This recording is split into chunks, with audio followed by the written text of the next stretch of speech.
The Adventures of Sam Spade, Detective. Brought to you by Wild Root Cream Oil Hair Tonic, the non-alcoholic hair tonic that contains lanolin. Wild Root Cream Oil. Again and again, the choice of men who put good grooming first.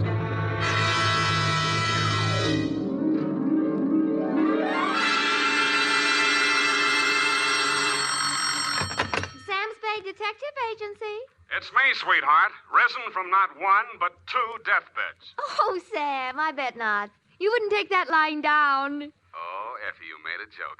Well, you did first, Sam. I did not. Oh, you mean you actually Now, weren't? don't pin me down. Anyway, I was present at two dying declarations. Would you believe, Effie, that a man could say something that wasn't true at a time like that? Oh, no. You mean a man will be lying on his deathbed? Oh, Effie, you made a joke. Oh, Sam, now stop it. I don't know It's what you all mean. right, Effie. I forgive you. You can atone by telling me how wonderful you think I am. I think you're... That you may do when I arrive in a trice to dictate my report on the deathbed caper.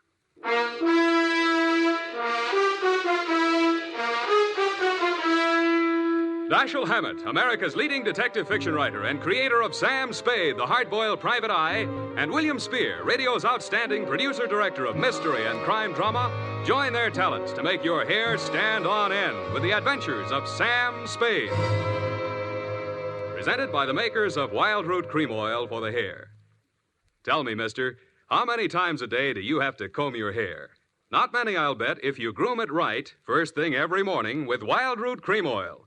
For this famous hair tonic grooms your hair neatly and naturally and helps it to stay that way throughout the day. Wild Root Cream Oil also relieves dryness and removes loose dandruff. With Wild Root Cream Oil, you don't have to keep combing your hair every 2 minutes.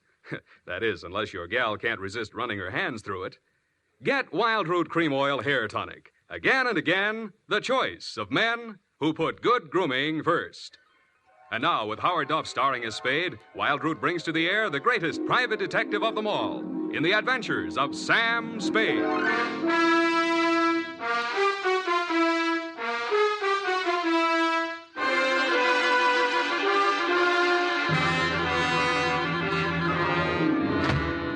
Many brave hearts are asleep in the deep.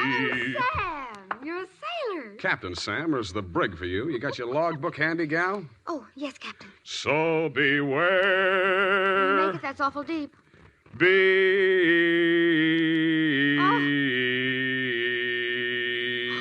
Date June 20th, 1948.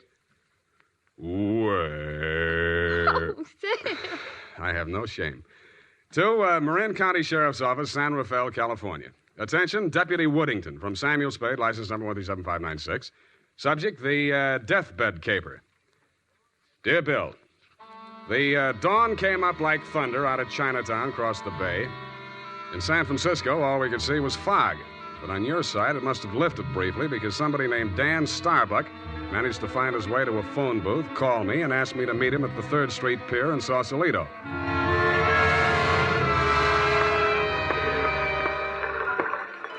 I didn't see him when I first got there. I didn't even see the pier. It was too foggy. But in the glow of the neon lights in front of the Viking Saloon, I saw a man who seemed to be waiting for somebody. He was a big guy with a good face, but plenty of worry on it. Mr. Spade? Yeah, Mr. Starbuck? Dan Starbuck. Come on down to the end of the pier. I'll explain as we go along. We gotta hurry. You act hot. You wanted for something? Well, not yet. What's the caper? Well, my brother's out there on his yacht, the Marguerite. He's dying. When he's dead, they may call it murder. I want to be there with a witness. That's you. In case he has anything to say about who did it. Who did? They think I did. Did you? Honestly, I don't know. It happened the night before last. I went out there to see him. We've hated each other for years. We've both been drinking, and we drank some more. Then there was a fight. I drew a blank somewhere. Next thing I knew, it was around midnight. I pulled myself together, went into his cabin. Gordon was lying there with his head all kicked. I realized I was covered with blood, and I was holding something in my hand, big glass paperweight. I dropped it. I got out of there fast and swam ashore. I planned to tell you a different story, but that's it. You want the job or not? You think you'll make a deathbed statement that'll clear you, and you want me for a witness? Yeah, that's it. You got a lot of guts. I'm hired. Good. Halverson? You down there? Halverson! Who's Halverson? He's a boatman. He'll row us out. Halverson? Hey, Nils? Donnie? Yeah. Is that you, Casino? Sure. Can I do you some favor? I want to go out to the Marguerite. I can't find Halverson anywhere. Well, I guess I can take you. Are you sure that Yeah, you... I'm sure.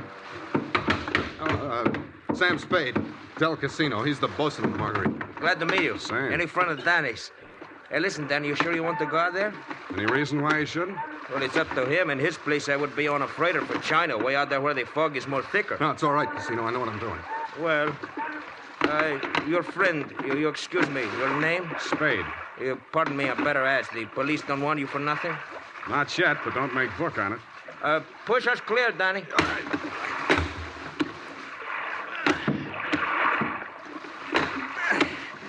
This fog is closing in, but I can still see the lights from the Marguerite.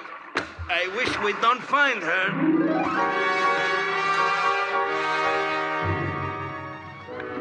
But we did. She was wearing clam diggers, an off-the-shoulder T-shirt, and was leaning against the rail as the dinghy pulled past a police launch and nestled in under the ladder of the yacht. Del? Del, is that you? Yes, Miss Starbuck. Who is that with you? Keep quiet. Del. Del, what are they saying ashore about... Oh, I thought you... You're Mrs. Starbuck? Yes? I'm Sam Spade. I'm from San Francisco. I'm a detective. Your brother-in-law's in the boat. You captured him? He wants to come aboard. He wants to... Why? He's hoping your husband will say something to clear him before he dies. Is there any reason why he shouldn't come aboard? Oh, there's every reason in the world why he shouldn't. The police are in there with my husband right now. Yeah? The doctor says there's a possibility that he may regain consciousness long enough to make a dying declaration. Mm-hmm. If he's face to face with Dan, there's no telling what he'll say. I wish Dan wouldn't... My husband is dying. Dan? Yeah. What'd she say? I don't know, but I think you better come aboard.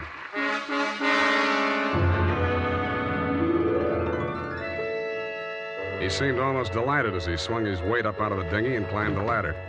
Del Casino, the bosun, followed, wearing a puzzled expression that turned to fear as we entered the cabin. The yellow glare from the lamp swinging overhead was almost blinding to walk into out of the foggy night. The first thing I focused on was the bunk that held the dying man.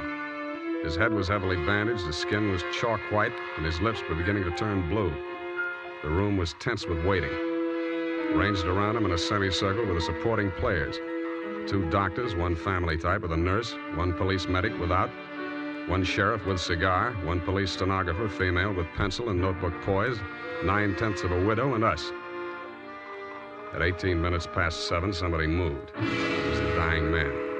The 2 doctors rushed forward, took his pulse and blood pressure. The scarf. Adrenaline 3cc, Carmine 1, saline solution. All right, Sheriff, he's conscious now, but you'd better hurry. Margaret. Mr. Starbuck, you can hear me all right? Take that down. Can you hear me? Affirmative answer. Now, Mr. Starbuck, we have to ask these questions. 1, what is your name? Please try to answer.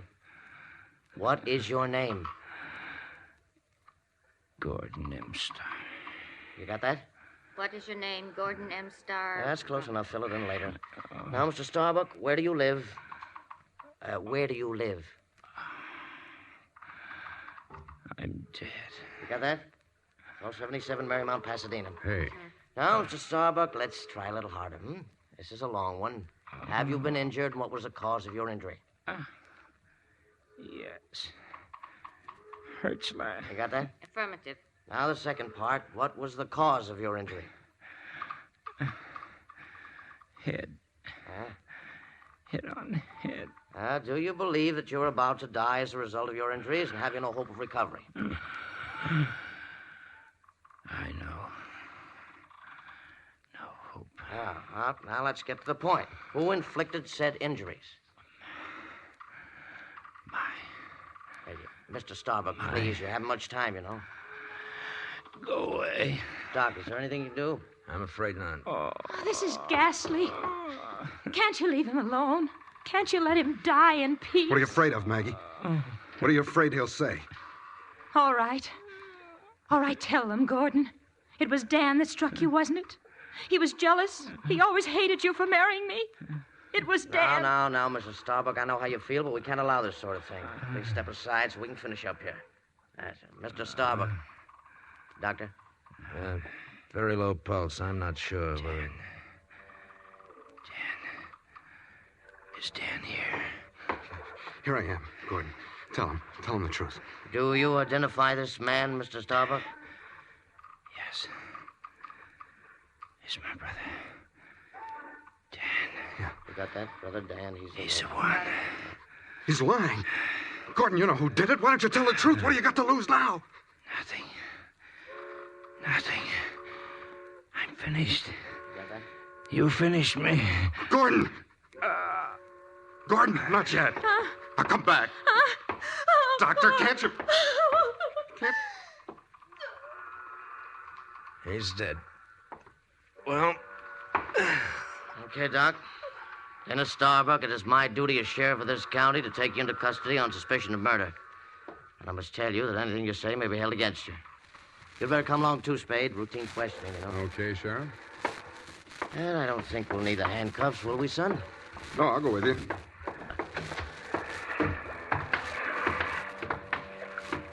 Yes, indeed, son. It's always smart to come along quietly. Yeah. But this is as far as I'm going. Hey, Dan, come back here. Use your head.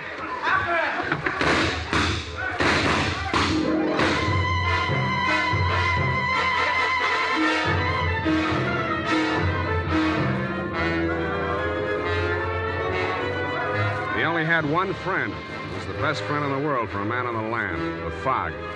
The searchlights on the police launch spun frantically as the craft heeled around in a half circle to head him off. Instead of cutting the fog, the beams from the powerful lights bounced back from it and blinded the men behind them. After 10 minutes of that, they gave up.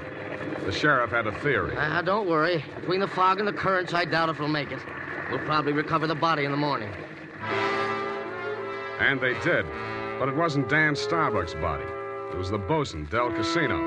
And he was found in Richardson Bay, adrift in the dinghy from the Marguerite. Somebody had creased his skull with the same type blunt instrument that had been used on Gordon Starbuck. But Dell hadn't lived long enough to make a dying declaration.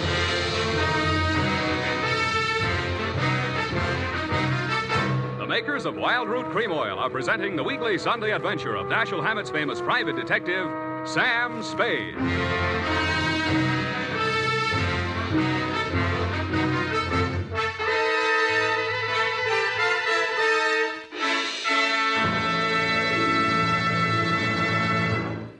Now, here's important news on good grooming.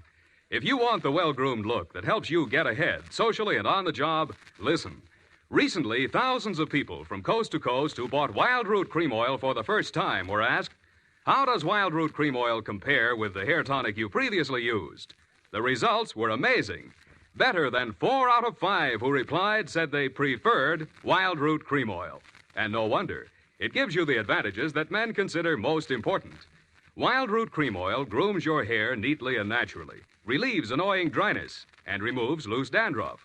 What's more, non-alcoholic Wild Root Cream Oil is the only leading hair tonic that contains soothing lanolin that's like the oil of your skin. So ask for Wild Root Cream Oil Hair Tonic. Again and again, the choice of men who put good grooming first. By the way, smart girls use Wild Root Cream Oil, too, and mothers say it's grand for training children's hair.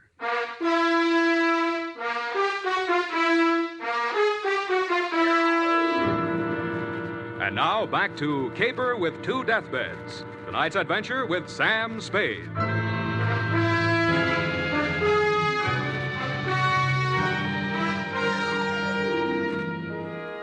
The police theory of the Del Casino killing went something like this. Casino had shoved off in the dinghy to join in the search for Dan Starbuck, had rescued him, and been maced for his pains. Also found in the dinghy, but not as yet worked into the police theory, were 2 items. 1, a waterproof wallet containing the seaman's papers of one Nils Halverson. 2, a tattoo mark on the right bicep of the deceased. A small heart with a name in it, Maggie. The brand new widow of the same name was waiting in my office when I got there the following afternoon. Hello. Hello to you, Mrs. Starbuck. What can I do for you? Mr. Spade, I know very little about the ethics of your profession, and... Well, are you still working for Danny? If you mean, do I know where he is, the answer's no. Oh. I hoped you'd say that. Why? Because I want you to work for me. Need a new bosun? You needn't have put it quite so crudely. No, I needn't. Since your work is confidential, I'll admit I've done a few things that... Well, it's all too true. My first mistake was marrying Gordon Starbuck when I didn't love him. And I should never have let myself fall in love with Dan. I certainly should have known better than to let Dell fall in love with me. What about Nils Halverson? And me? Well, hardly. No. Nils Halverson was employed by my husband for various odd jobs whenever we put in at Sausalito. Mostly he'd row the guests out to the ship. He rowed Danny out the night my husband was killed. At least I think he did. I didn't actually see him. Where's Halverson now?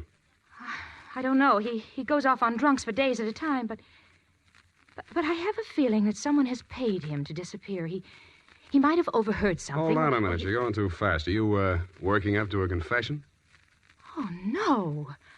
It's just that I'm afraid a great injustice may have been done to Danny.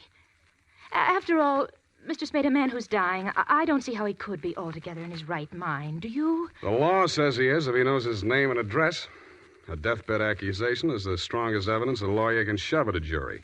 You can't cross-examine a dead man, and most people have the quaint idea that a man on his deathbed is a lot more truthful than he was when he was hale and hearty.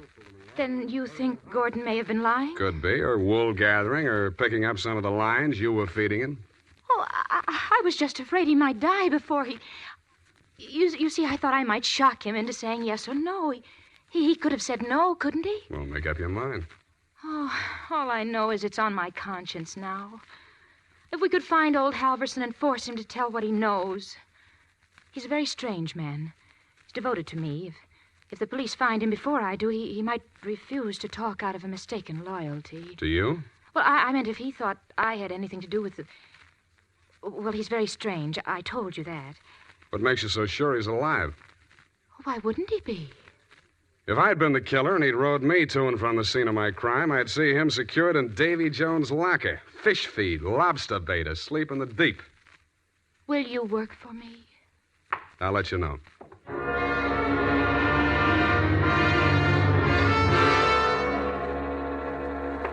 I didn't have time to get tattooed, but the rest of me was marinated enough. On my head, I was wearing a dirtied-up yachting cap. And the rest of me, I was wearing a pea jacket, dungarees, and sea boots. I was also wearing clamshell number 5 as I rolled up to the Viking saloon. Well, what'll it be, mate? Akavit and Varta. Have you seen my cousin? Your cousin? Who's your cousin, Prince Valiant? No, my cousin Niels Halverson. Niels Halverson. Oh, no. You're Neil's cousin, are you? Yeah. Well, coming from the old country? Yeah, Minnesota. By Yemeni. Well, no, he'll be right glad to see you there. Where fair is he? I don't want to say this too loud. Yeah. Bend over there. Yeah? He's in trouble, you know. Oh. Yes, I got him holed up down below. Oh. Yeah, come on. Well, by golly, I sure been glad to be going to see my cousin Niels. Niels Halverson.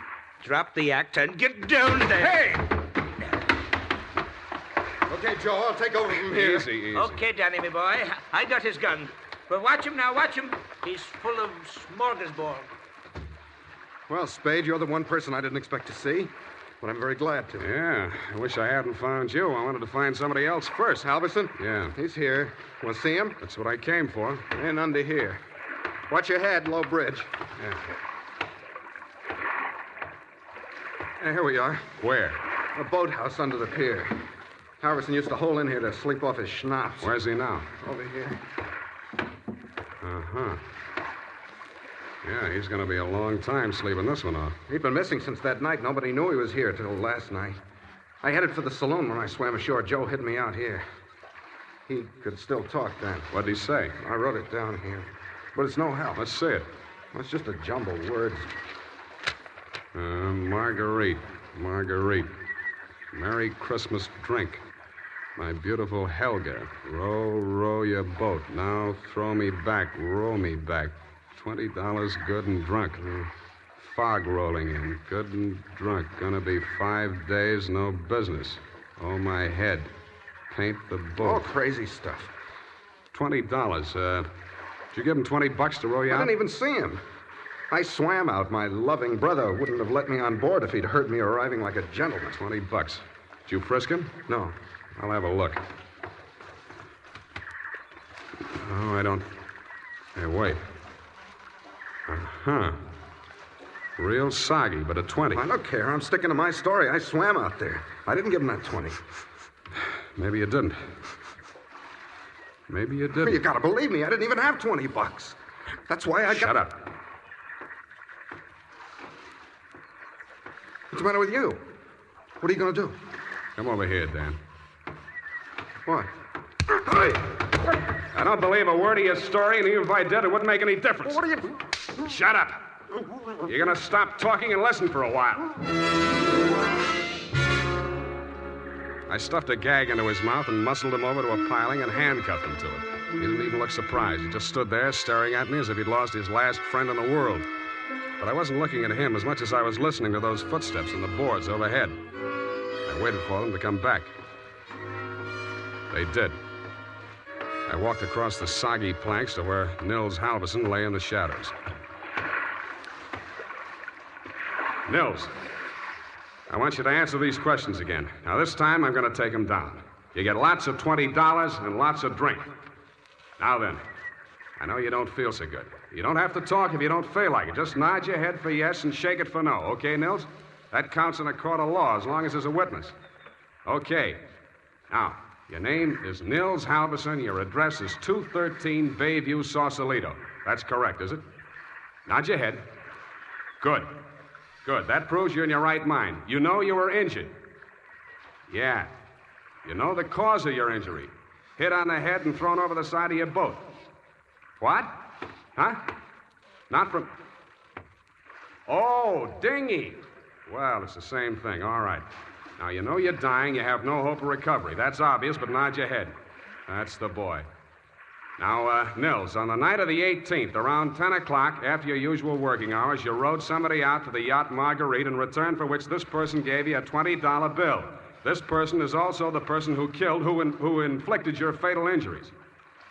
It is. Now, the name of that person, if you can possibly speak even in a whisper, so there can be no mistake. Can you hear me? Just say it close to my ear.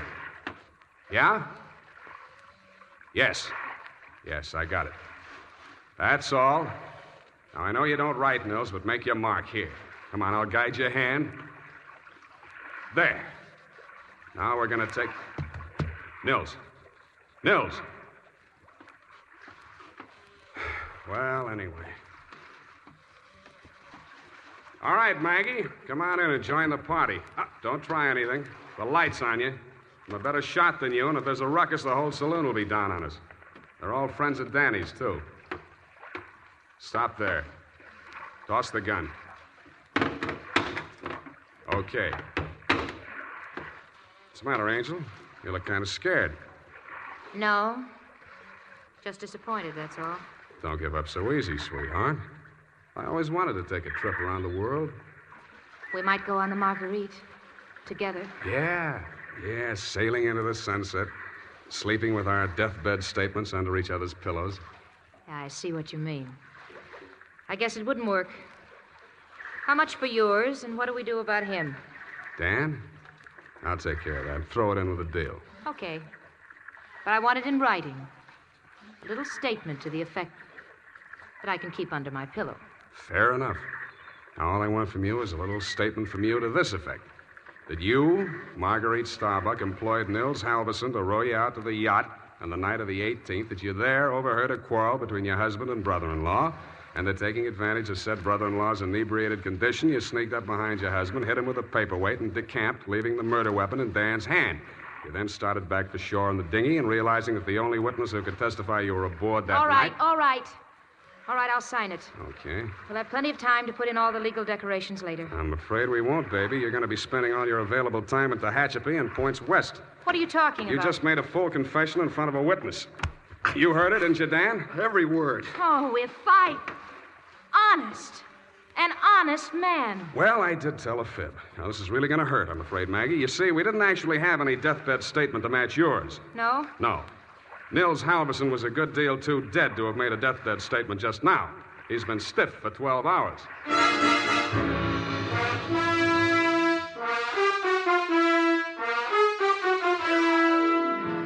Period, and a report. Well, Sam, I'll type this right up because then I'm leaving. Wait a minute, Effie. I had to do it that way. Don't you understand? Of course, Sam, I quite understand. But you object, huh? A cruel, ruthless, murdering, though beautiful woman, foiled by a clever ruse, a great acting performance by the greatest private detective of them all. Is that all? You're still leaving. Yes, Sam, my bags are packed. Well, pardon me for having feet.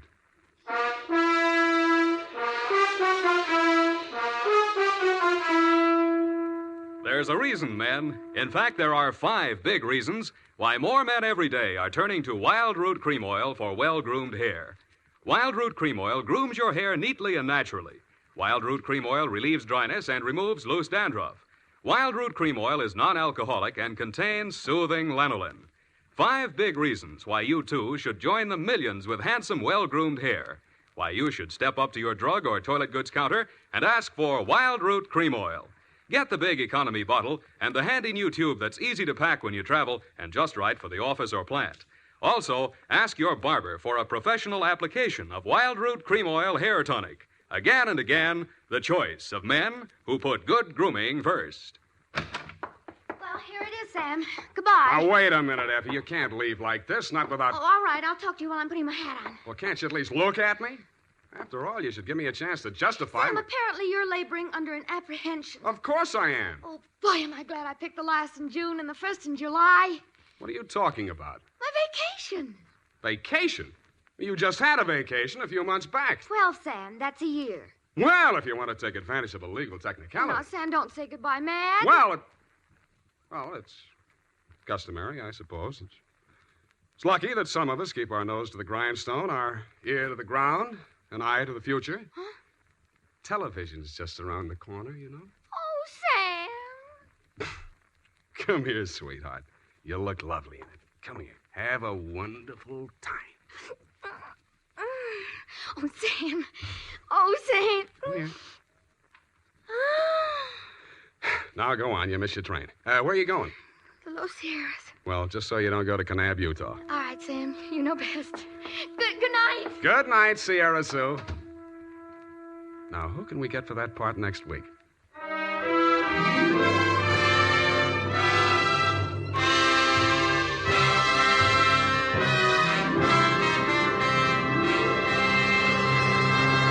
The Adventures of Sam Spade, Dashiell Hammett's famous private detective, are produced and directed by William Spear. Sam Spade is played by Howard Duff. Lorene Tuttle is Effie.